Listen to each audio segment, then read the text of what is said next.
If you are somebody who's renting and repeating a lot of cash throughout the year, you'd be glad that something like this exists, because you don't want to be paying 17 grand on $55,000.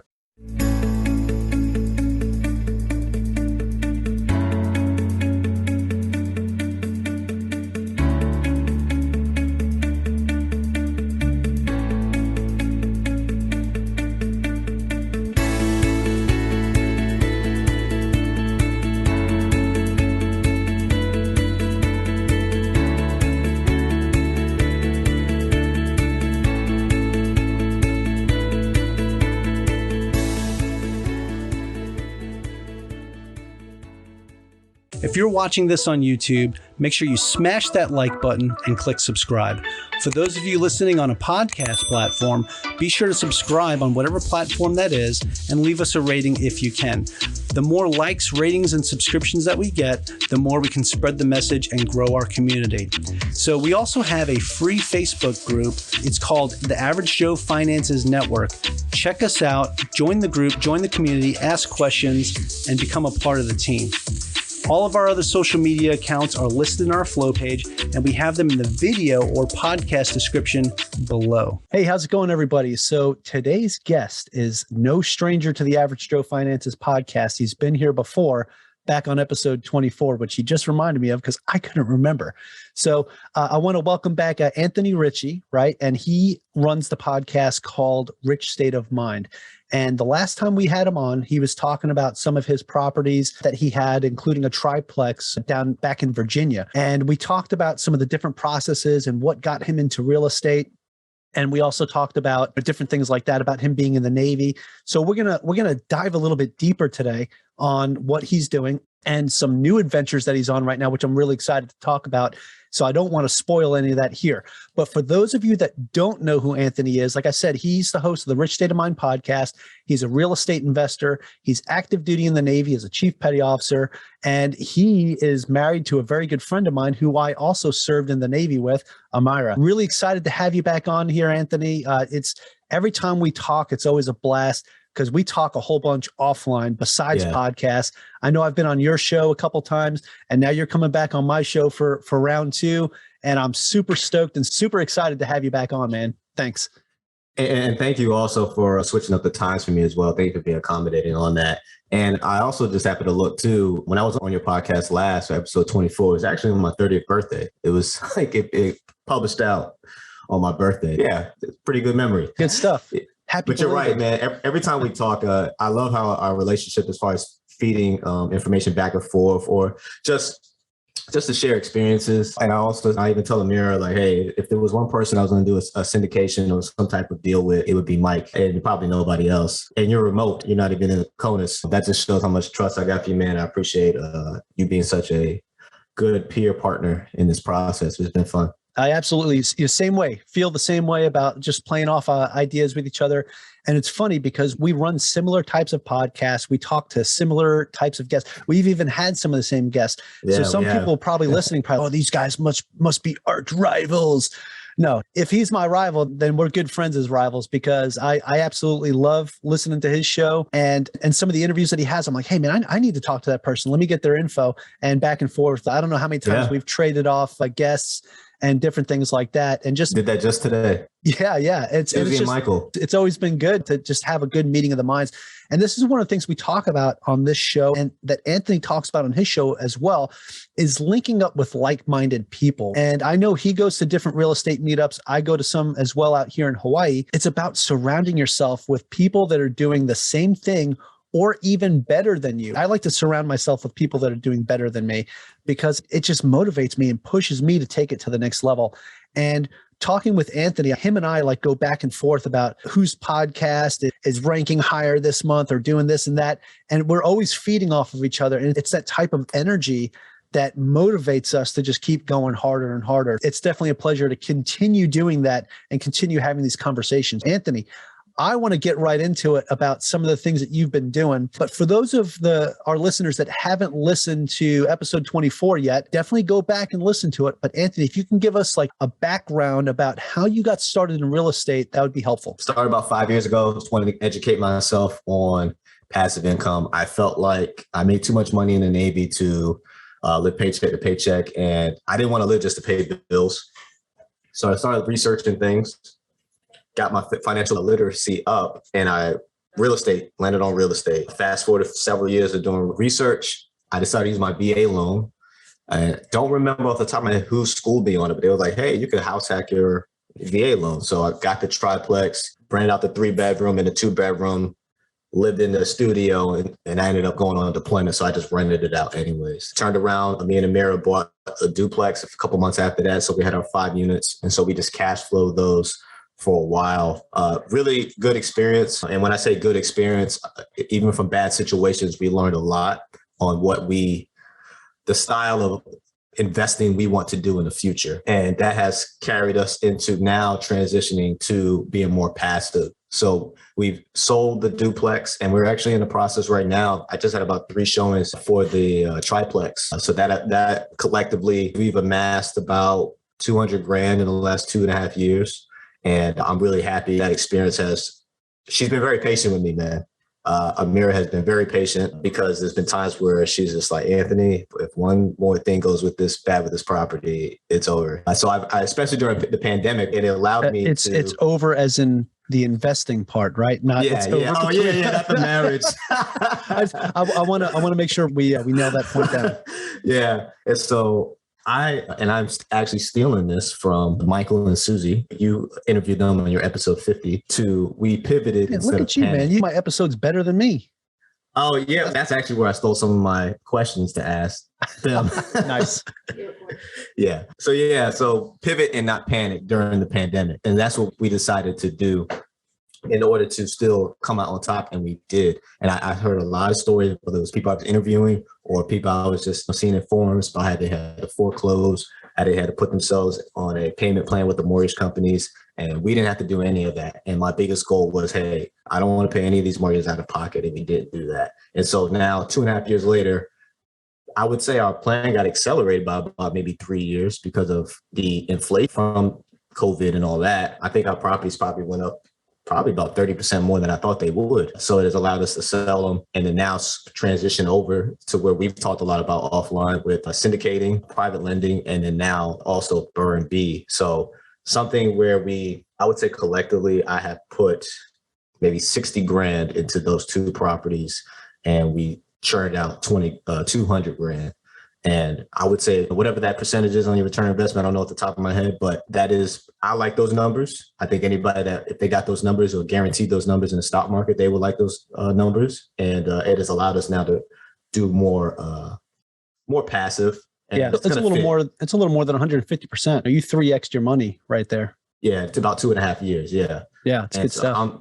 So yeah, we were definitely blessed about that. And there's been a lot of due diligence, which I would say I think we glamorize, not we as me and you, but I think a lot of people glamorize and commercialize real estate as in it's easy. Maybe it's easy to understand, but it is not easy to follow through and make sure it gets done the right way so you can get a good return on your investment. So yeah, you may be putting a little bit more work in than you did just throwing your money into the stock market or your TSP, 401k, but I think you can definitely get your returns tenfold if you do it right. I'm really glad you pointed that out about how investing in real estate, how it's glamorized right now, because I think you're 100% right. You have different shows like our shows, right? Our podcasts, Bigger Pockets, and other like bigger real estate shows that really push this narrative about how real estate is like the bread and butter to building your wealth. And it certainly is. And you hear some of these people talk about it and you say, man, they make this sound so easy. And then if you really listen to the episode and you're not just listening to the surface of it and you listen to some of the descriptions that these guests are talking about, and guests on my show, guests on your show that we've had on, they talk about the work that went in. It wasn't just, it's easy when you look at the numbers, when you look at, okay, hey, I did this and this worked and I did this and it didn't work. But when you're in the moment, actually doing those things, when you're dealing with those contractors, when you're getting a quote for this price, and then the contractor comes in, does the work and says, yeah, it's actually about 2,000 more than what I quoted you because I had to do A, B, C, and D after the fact. Things like that happen and come up. And that's not the stuff that you see. As a matter of fact, I had a guy on my show not too long ago. That was like the preface of our interview. I think it was episode 24, No, 24 was you. Episode 25. I think it was, 22. It was somewhere around there. But we talked about the unsexy side of real estate investing, 22. right? Yeah. Okay. 22. Thank you. See, man, you're on it. I got it on my screen. I was gonna say, I think you got your phone up or something. You're just doing it up. But hey, if you ain't cheating, you ain't trying. You gotta do what you gotta do. And we talked about like the different sides of it that you don't really hear about on some of these shows. Like, yeah, some people will touch on it a little bit. You don't really. To talk about it's one thing, to experience it's another. So when you talk about the glamorization of it, I can say I really appreciate that, because it is something that you'll go listen to a podcast episode, get super motivated and say, oh man, yeah, I'm going to do that. I'm going to crush it. I'm going to go be a general partner and get all these investors and do a syndication. And then you go to do it and you're like, holy crap, I got to open up an LLC and I got to do all this stuff through the SEC and make sure that I'm legally okay to take on investors and this and that. It's a lot of work and it's a lot of money that you have to put into it. And a lot of people don't realize those upfront costs and time that you have to put in. And you pointed this out when you talked about starting your journey, how you educated yourself. You took a lot of time to really understand what you were doing before you bought that first house hack that you did. So I just want to say I appreciate that perspective. It's super important. I don't want to ramble too much because there's something that you mentioned, and it's something I definitely want to talk about on this show, is you said something called BRRRRNB. I heard you talk about this on the ADPI podcast, and that was a really fun episode to listen to. Let's talk about this. What the heck is a BRRRRNB? Tell us. So everybody knows what BRRRR is. BRRRR, buy, rehab, rent, refinance, and repeat. And so what I heard about a year ago, I believe, on the podcast is it was a female talking about that concept. And I was just like, I wonder how that would work, because she was doing it where she was putting up her own money and then getting a home money lender and then refinancing it and then going ahead and putting somebody in there. But I was like, I wonder if there's like a low barrier of entry way to do it. And there's a 15% down conventional loan, renovation conventional loan way to do it. So let's just say it's $100,000, buy it for 60, repair it for 40. It ends up being $100,000. I'm only putting 15,000 down. Well, plus closing costs is another 7, let's say another 7. So I'm putting 23,000 down, which is awesome in comparison to, because you have a house that's not buy as is.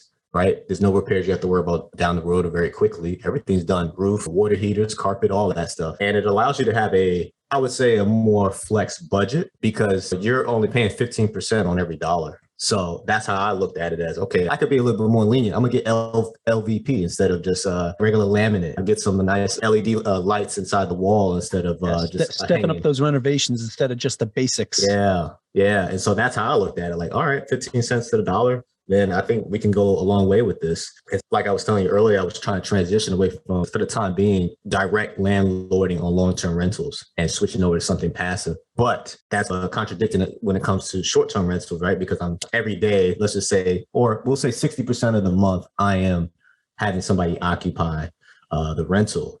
But you can't deny the cash flow on these BRRRRNBs or just these Airbnbs, period. We're talking about my mortgage being $900, but I'm bringing in $3,000 a month. And this is from a single family home.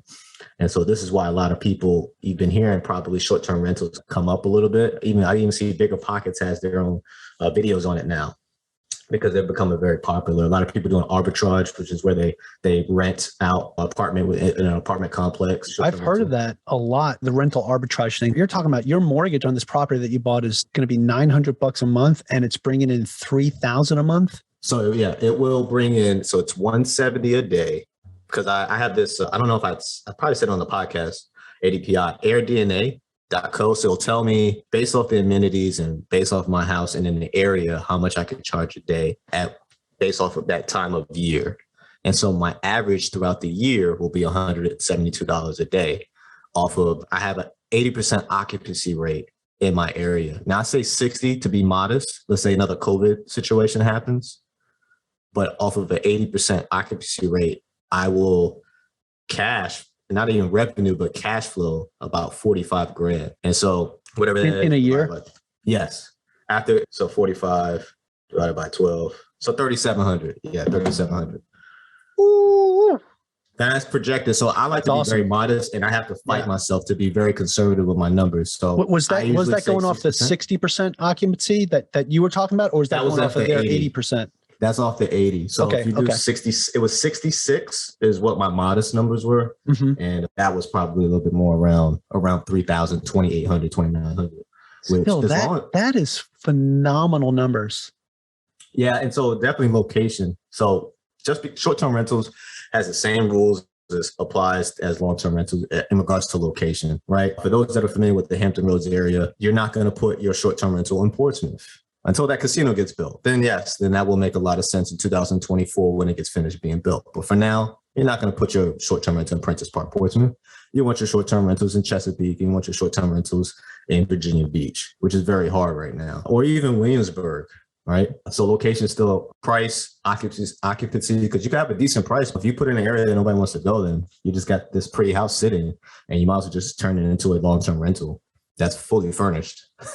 Yeah, for sure. For sure. Wow. That's really good. So now looking at the Hampton Roads area, right, in particular in that market, now I would assume that summertime is probably the hottest, no pun intended, but the hottest months for rentals, especially if you're looking like access to the Virginia Beach area and things like that. Now, if you're closer to, like you said, Williamsburg, I think like the fall time frame and winter time frame is probably going to be a pretty hot market in that area. So where do you find that happy medium would be a good place to buy in that particular area? Or are you focused solely on one area? I'm glad you asked that question. I focus on a few things. I wanted a good appreciation on my home because it's a BRRRR. So I still want a good equity. I focused on being close to Virginia Beach, but not in Virginia Beach because they've made Virginia Beach very hard to now have short-term rentals. And then a safe neighborhood. So Chesapeake was perfect. For those of you that knows about Hampton Roads, about 80% of Chesapeake you would probably live in. And so this one's in the Indian River area and it was perfect. Got it for $129. But the other homes that are similar to that one were being sold for about $169 as is. After the repairs and everything, it was going to be capped at about $203. So I'll have about 40 grand of equity in it after everything's done. And it's funny talking about this because the way the conventional loan is set up, there's a cap on how much you can actually rehab.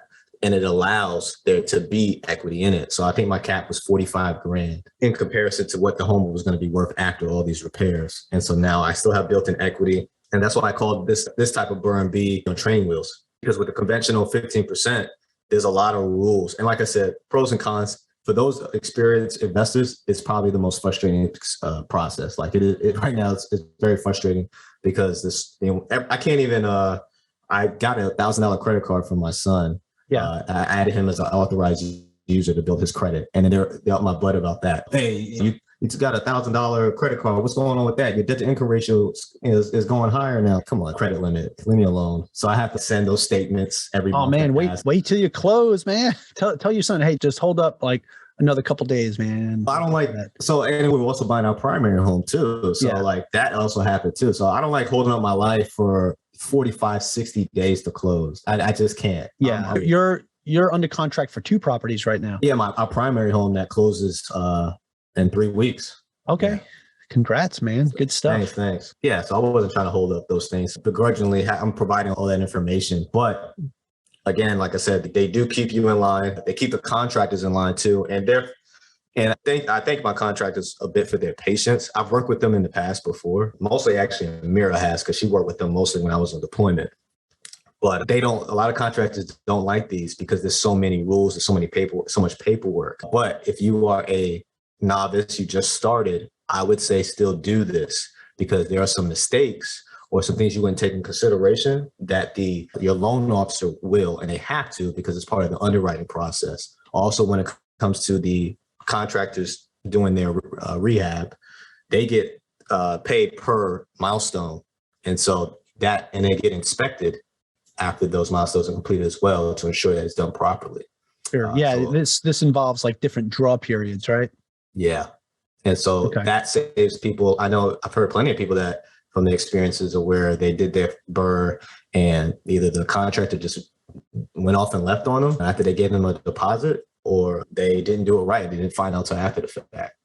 Yeah, you do hear a lot of those horror stories, which is why it's super important to make sure you're vetting your contractors. But the other thing too that I've also heard a lot of people run into, especially doing any type of renovation loan, is I've heard of people running into the situation where they didn't realize they had these draw periods. They thought, oh, okay, cool, I'm getting the loan for this amount of money. I'll get it all right away. I'll go buy all the materials and this and that, and then pay the contractors and get it started.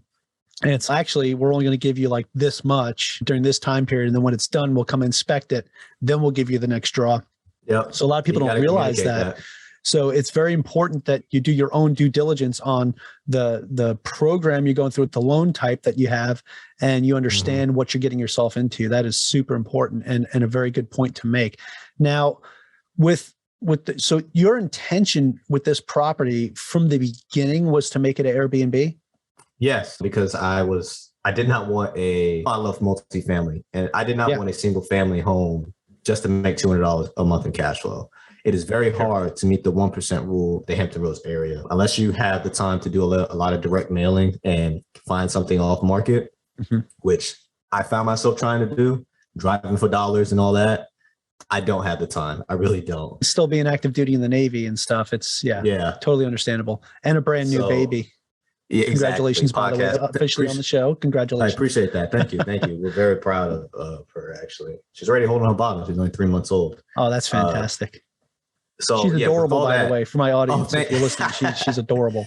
Oh, thank you. Thank you. So with all that on our plate, I have to figure out what is going to be the best use of my time.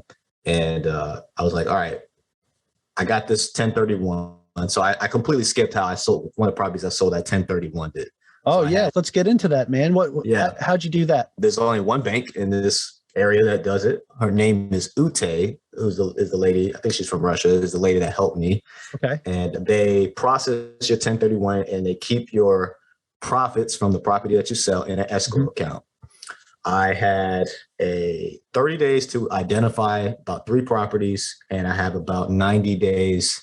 Yeah, she gave me I think it was 30 days. I may be wrong, maybe 45. She gave me from October 11th. I sold my home in mid-September.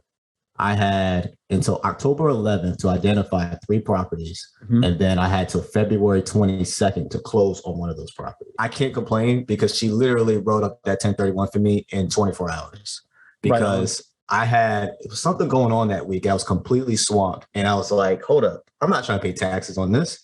I called her. I was like, hey, could you really draft this up for me? I close on Friday. I know today's Wednesday afternoon. I think I called it at 1600, and they drafted everything up 4 o'clock for you non-military folk. Oh, yeah. Sorry. Yeah. 4 o'clock p.m. And she really looked out. She's actually been very good with me, very patient. Apparently in this area, she's known to do that. She's the only one that does it, and she's really good at doing it.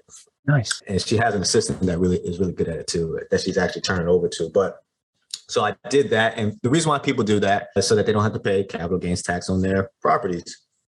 And if you are somebody who's renting and repeating a lot of cash throughout the year, you'd be glad that something like this exists, because you don't want to be paying 17 grand on $55,000 profits. And it's actually discouraging. So I did that so that I can, because I already knew the property that I wanted. I already found it. I was like, I called dibs. I put it in a price point, and the guy offered it. It was a lawyer, and he was just trying to get it off his books. And very easy to work with a lawyer, by the way, because he writes up everything on his own as far as the negotiation process. Right on.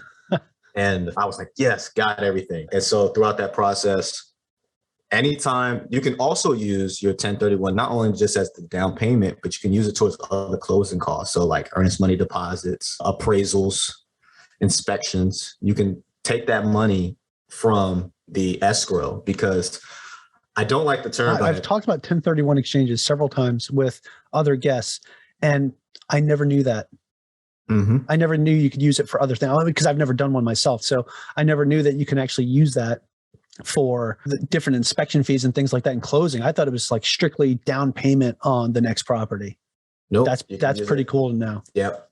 And earnest money too, you said, right? Yeah, I used it for my earnest money. They'll be paying me back. So I had to do 2 earnest monies. I paid the 1 earnest money out of pocket because I needed their wiring number, and I couldn't get it in time. Ute said, hey, we'll just pay you back at closing from the escrow. And then the other earnest money deposit I had to do because I needed an extension because we had to get a new appraisal and a new inspection on with the contract on what else he needed to get done. So I had to pay a $5,000 earnest money deposit to get that extension, and it'll go towards closing, but I paid it through my escrow. I didn't pay that out of pocket. So it's been very handy because it's like my own little utility bank until I actually close. And when it comes to that, though, you want to make sure that all your ducks in a row, because like I said, training wheels. So if you had a divorce, your divorce decree, your child support court order, your driver's license, all the things that almost like you're getting a regular house that you had to provide, you want to make sure you have all that together. You obviously want to have your 6 to 7 months of reserves for the mortgage in the bank as well. And like I mentioned earlier, if you don't want to get harassed on more paperwork, don't add anything more to your credit in the meantime as well. So don't open up an authorized user account for a kid?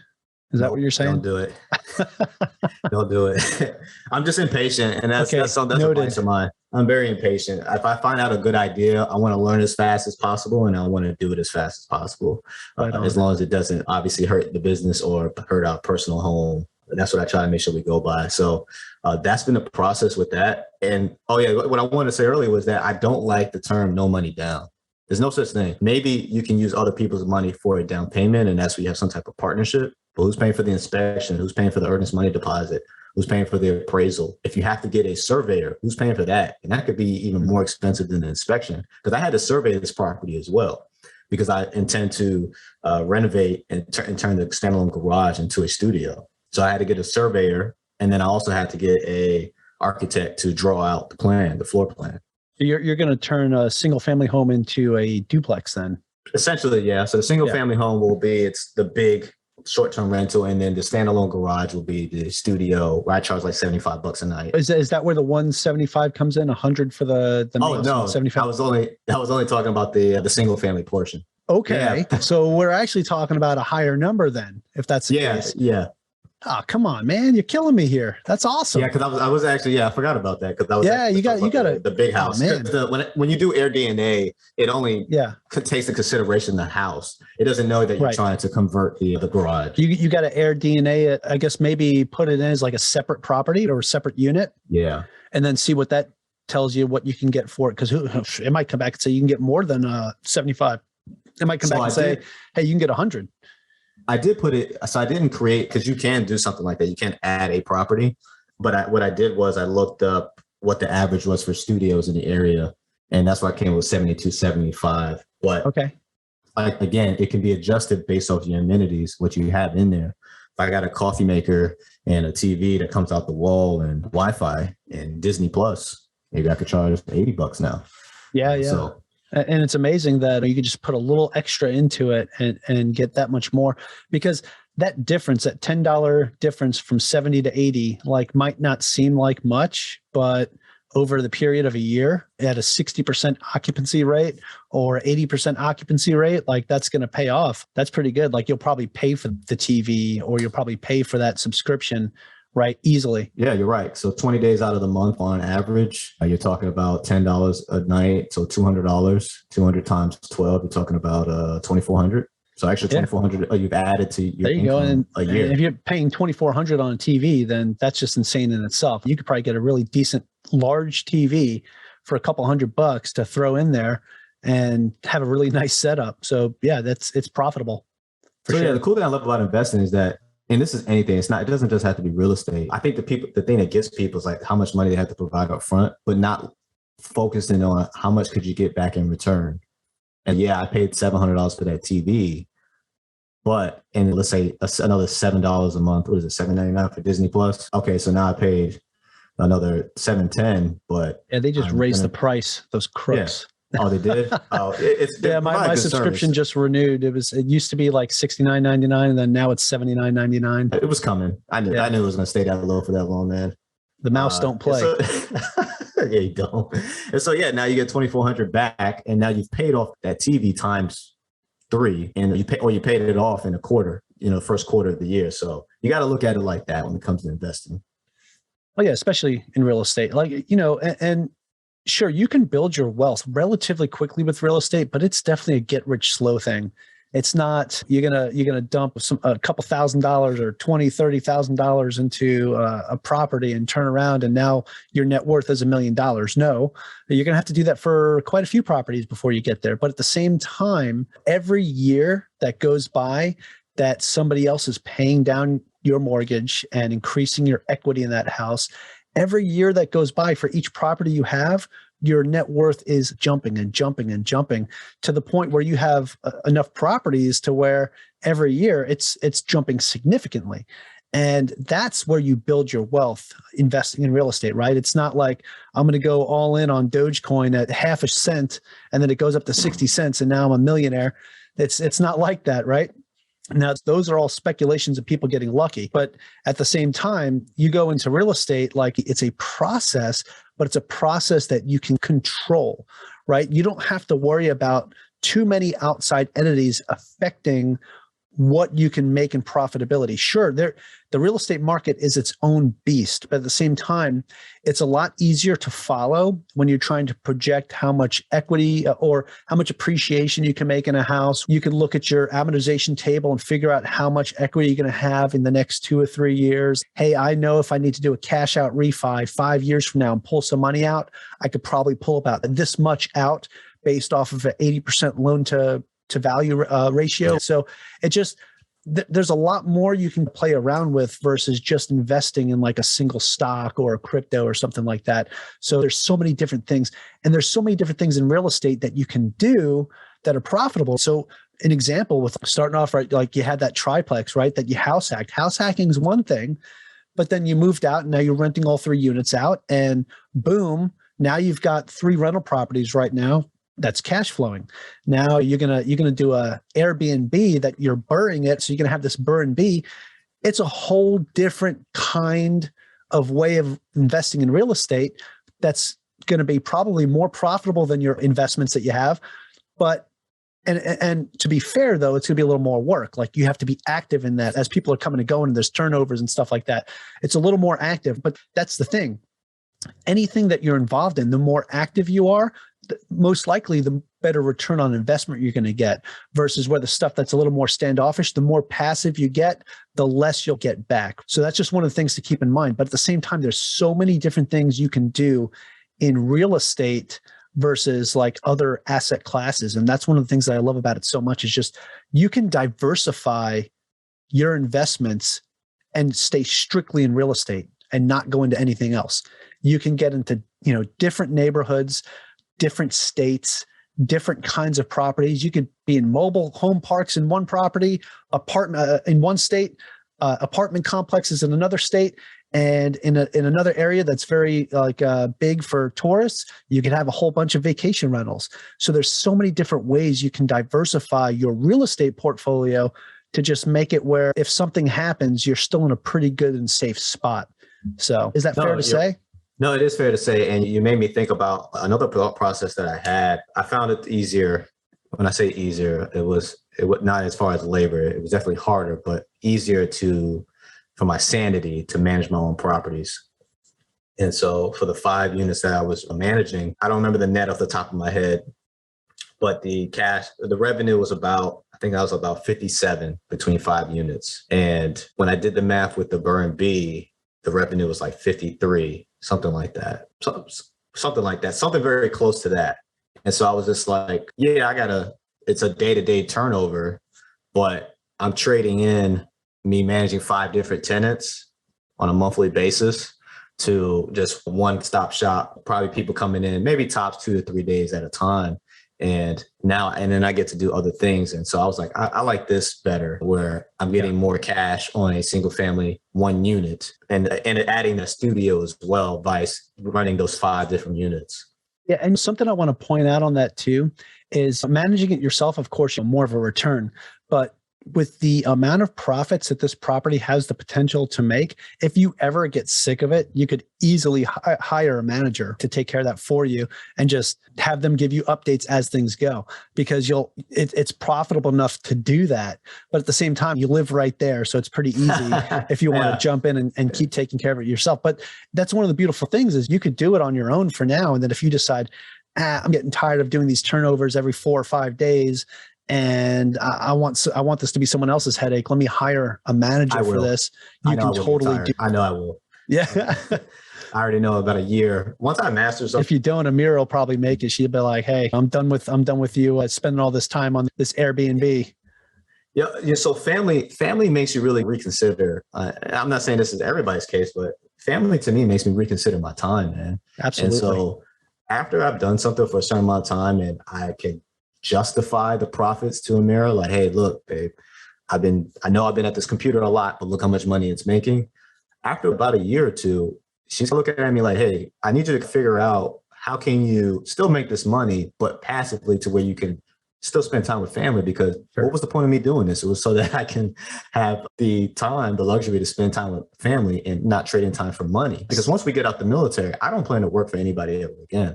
By contract, I'm at work today or Monday through Friday, minus this 96 we got coming up. We'll be good for Thanksgiving. That's my thought process. Once I figure something out, man, I really try to figure out ways to where I can out contract. And so a virtual assistant was the first thing that came to my mind to manage that account and pay $2 an hour or something. I probably pay more than that, but for the Philippines. So no, I know. I'm saying you probably pay more than that. I love to outsource things whenever I can, excuse me. So I just hired a new virtual assistant to help me run stuff with Average Joe Finances. And this one's been absolutely phenomenal. Good. And I'm paying more than $2 an hour, but she's been great and really helping me out a lot. And I think it's super important that for anybody that's an investor, you're going to put this time into whatever it is you're trying to do or whatever you're trying to build.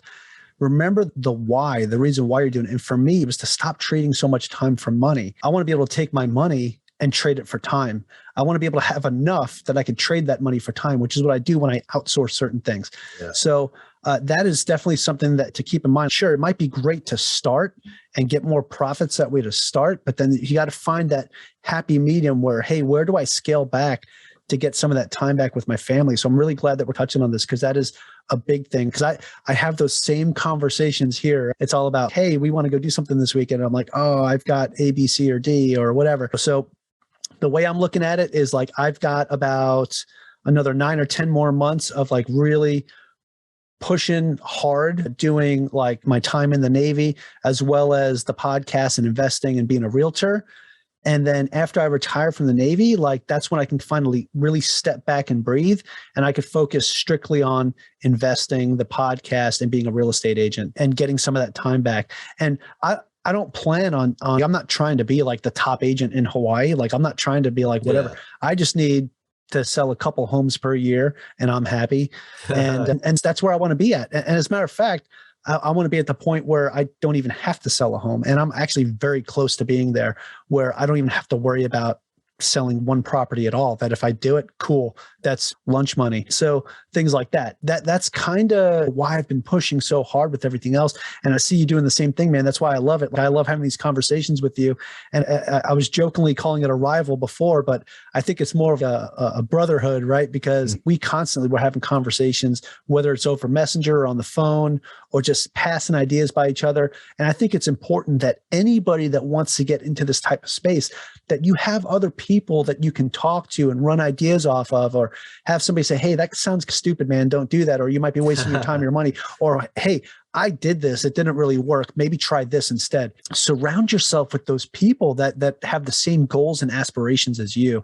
And that's why, dude, I love talking to you. I love talking to Mira, because it's just like this mindset that you guys have that just helps motivate me. And the way you did things, married with kids and a family, we're in very similar situations, and being active duty in the Navy, it's where do you find that happy medium? Where do you find that time to make things mesh well together? And I really respect that. And I really respect the fact that you bring that up, because a lot of people don't really talk about that. You listen to other podcasts and it's all about, oh yeah, hey, I did this and this, and now I've got this going. I've got this much assets under management, blah, blah, blah, blah, blah. But what about the other part of it? You're doing this to try to get time back, right? Now, some people just want to keep growing and growing and growing, and that's their goal and that's their aspiration. But everybody has different reasons. Everybody has a different why. So it's super important to understand what your why is as you move forward. And I think on your show, you call it, what is your rich state of mind? That's super important that people think about that. What is your state of mind? What is it that you're thinking when you start investing in real estate? Why are you doing it? Why? So I think that's super important, and a very good point for you to make. So I definitely want to say I appreciate that.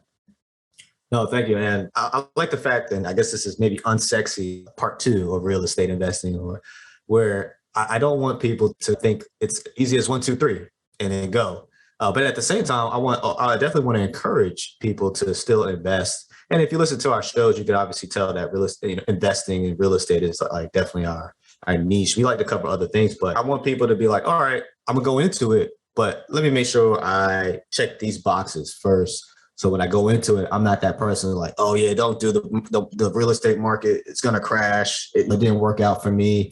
I don't know at any point in time. And I think in these last 2-3 years, it's been a bit unique in a way, because we've had where it was stable and it went up and then everybody went frantic and then people were not paying rent. I think for those that haven't been investing the last 2 or 3 years, and that's your lifetime of investing, you've had a very unique lifespan, and you've probably added about 7 years of experience onto yourself by the normal 3 that somebody's been through.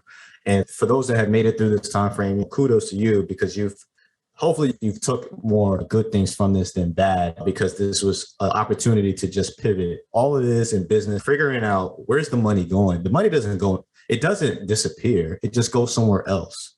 So there was somebody I was talking to on one of my episodes, money went towards self-storage.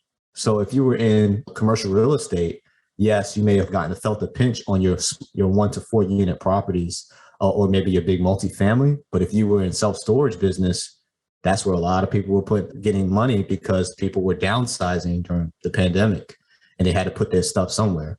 So money just shifts to somewhere else. And you, as the business person, entrepreneur, has to identify that. You have to solve that problem for people so that you just don't get rolled by the circumstance. Yeah, those are all fantastic points. And to think about what it's been like over the last 2 years, especially with the pandemic, the experiences that we've had as investors, as somebody just trying to live life and get through like what it's been like the past 2 years, it's definitely something to look back on. Probably something that we'll look back on 10 years from now, 10, 15 years from now, and be like, man, what a crazy time. Like, what a crazy time to start getting involved in investing and things like that. And for a lot of people, like, they're starting off now. And I think you have to be careful, because it's not always going to be like this. You're not always going to buy a piece of property that's going to appreciate 15% in 1 year. It's not realistic. But again, you have this whole scarcity going on right now with real estate, because properties are getting snatched up left and right. Again, it's not always going to be like this. So take advantage while you can, but at the same time, be careful, because you don't want to get yourself over leveraged to the point where you did too much. And then if things start to go south, you're going to be in the hurt locker. You want to do everything, like you said earlier, with how modest you were being with, hey, the website tells me 80%, but I'm going to really actually look at 66%. So you want to be a little conservative in your numbers. And if the numbers still work when you're conservative in your numbers versus what any other calculator or anything else is telling you, always bring it back just a little bit, just in case. Because I'm pretty sure I shared this story with you on your podcast when I was a guest a while back, about my duplex that I had back in Chesapeake, where I had a renter that couldn't pay rent for almost 9 months. And I was eating that entire time until I was able to get him in this program that actually back paid me the rent that he owed, which was fantastic. But at the same time, that could have also never happened. They could have also never made that program, and I could have been stuck eating that. So it's definitely something you always want to take into consideration. We're living in unique times right now, but at the same time, it's never going to be the same 5 years from now. Everything's always ever changing. And what you have to do is change and adapt to whatever your environment is. Being an investor, especially in real estate, you need to be a chameleon. You need to find whatever the next thing is and change colors and get with the program. Otherwise, you're going to be sticking out like a sore thumb, and some predator is going to come along and snatch you up. So that's just a good way to look at it. Now, okay, I want to ask you something I didn't ask you last time, and this is something I want to start asking guests that come on the show. But I'd like to know if you have a favorite business, investing, or real estate related book or podcast. So I would say my favorite podcast is yours to listen to, as far as business podcasts. Thank you very much. So Average Joe Finances. I happen to be very fond of Rich State of Mind myself. Thank you. Book, I am actually, and I'm a little late, but you said business book, right? I guess this is more like business, investing, or real estate related. Richest Man in Babylon. I'm really late to that party, but I actually I'm almost done, and I started reading that book. So I like the fact I'm reading this actually, because I think when it comes to finances and real estate, we're so advanced now as to what we were, let's just say at the beginning of our journey. And that book has actually realigned me back to some of the fundamentals that I actually was getting away from.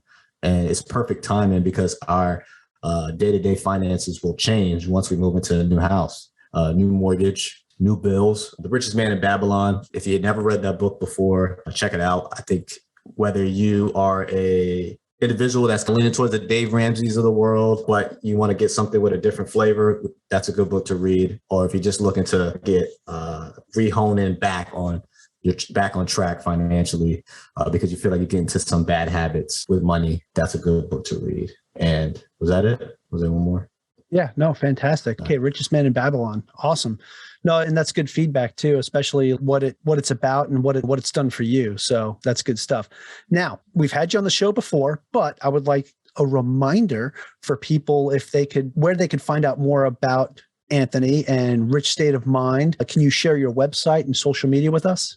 Yes. So website's richstateofmind.com. We have blogs up there. Got new ones coming out. Been pushing out maybe about 2 or 3 a day. Probably for about the next 2 weeks, I'll be doing that. We have the podcast. We're all the way up to 71 right now, but plus a bonus episode with Mike Cavaggioni. And then we have resources. I really like that guy, by the way. Yeah, he's awesome. And then we have our resource page as well, where I try to give templates for leases, estipule agreements, addendums, good books to read. I have my ebook up there. I got to put my other 2 ebooks up there as well. So recommended books and budget guides as well, cheat sheets that people can use on that resource page. So check it out if you want something very quick. It's all free. Subscribe if you want. Add your email to the email list when I put out more. We have a Facebook page, Rich State of Mind, with a like page and a group page under Rich State of Mind. And we have a Instagram, which is Rich State of Mind page. Yeah. We'll make sure we get the link in the show notes as well. Anthony, dude, it's been an absolute pleasure having you on again. We had to flex a little bit because conflicting schedule stuff going on right now, but I appreciate your flexibility as well as working with me here so we can make this happen. Always a pleasure talking to you. Every time we talk, I feel like I was like, man, I wish we could just hit a record button and just record some of this because this is always great stuff every time we talk. Having you back on the show again, as a matter of fact, you're the first person I think to come on the show twice. So I'm really excited to get this one out there for our listeners because it's always great content when we're talking. And you're doing some really good stuff, man. You have really positive energy with everything that you're doing and just giving back to the community the way you do with your podcast, blog, and the resources that you offer for free. I want to point that out, everybody. So go check out his stuff. Go to richstateofmind.com. Really good content out there. And go listen to his podcast because I'm telling you, if you listen to my podcast, you'll love his show. Go check it out. Anthony, hey, man, again, absolute pleasure talking with you today, brother. Thank you. Awesome talking to you as well, man. Aloha.